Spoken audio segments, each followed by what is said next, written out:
I know Supreet has a few updates that she's going to be giving us. She found some stuff on Adam Smith, and she wants to promote Sarah. We all want to promote Sarah. Yep. And there's a reason why we want to promote Sarah. This is one glaring example. I was going through his FEC filings, and on July 31st, 2017, last year, he paid membership dues for Council on Foreign Relations. So I started digging into them, and turns out, they are a think tank. And I found an article by Counterpunch that talks about CFR, that is Council on Foreign Relations, and this is what they say. To be clear, the CFR's ideal powerful state is a capitalist, neoliberal, and imperial. It is one in which what the left sociologist Pierre Bourdieu called the right hand of the state, the parts of the government that work to redistribute wealth and power yet further upwards, that means towards the rich, fight wars and discipline the working class and lower class majority, that right hand, is far more potent and well-funded than the left hand of the state, the parts of the government won by past popular movements like the labor movement that protect and advance the interest of workers, the poor, and the common good. The CFR's recent and deceptively named Renewing America initiative for restoring US global power at home advocates federal debt reduction, not through progressive taxation or cutting back the giant Pentagon budget, but through major rollbacks of so-called entitlements like Social Security and Medicare. It calls for tying immigration policy more directly to the market needs of corporations. That means that please bring in people who corporations can use and exploit for their labor.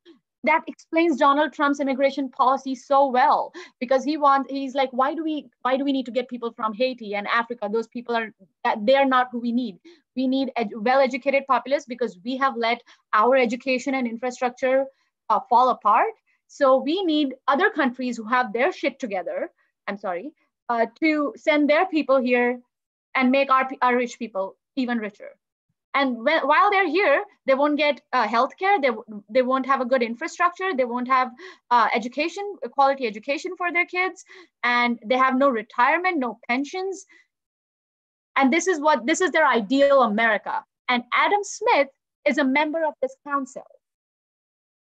Shows where his loyalties lie.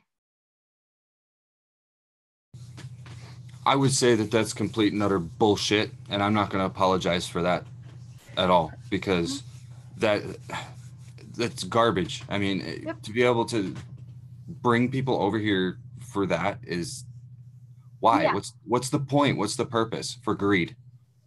And I'd say considering all of that, I don't think there's any way that he can describe himself as progressive.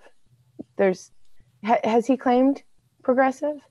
He has. Yeah, that's what I thought. I thought. So he was a moderate Democrat, but his district got redistricted, and he got some of the poor people and the people of color.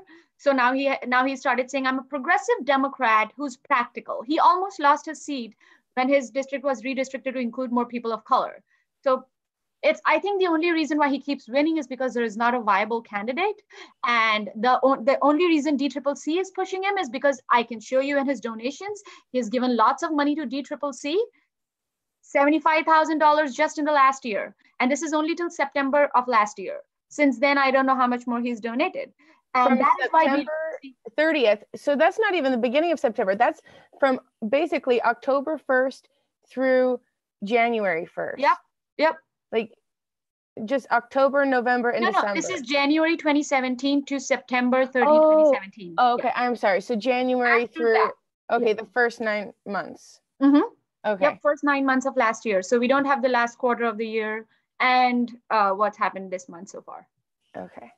I'm sure he's given the 250,000 donation that DCCC requires before they support a candidate. And that's why they're trying to elbow out Sarah. Absolutely. Yep. And this also says that CFR is a privatization advocate. Doesn't have to work another day in his life if he doesn't. So I strongly encourage people read this article. It's by Counterpunch. The title is, Yes, There is an Imperialist Ruling Class. Wow. Can we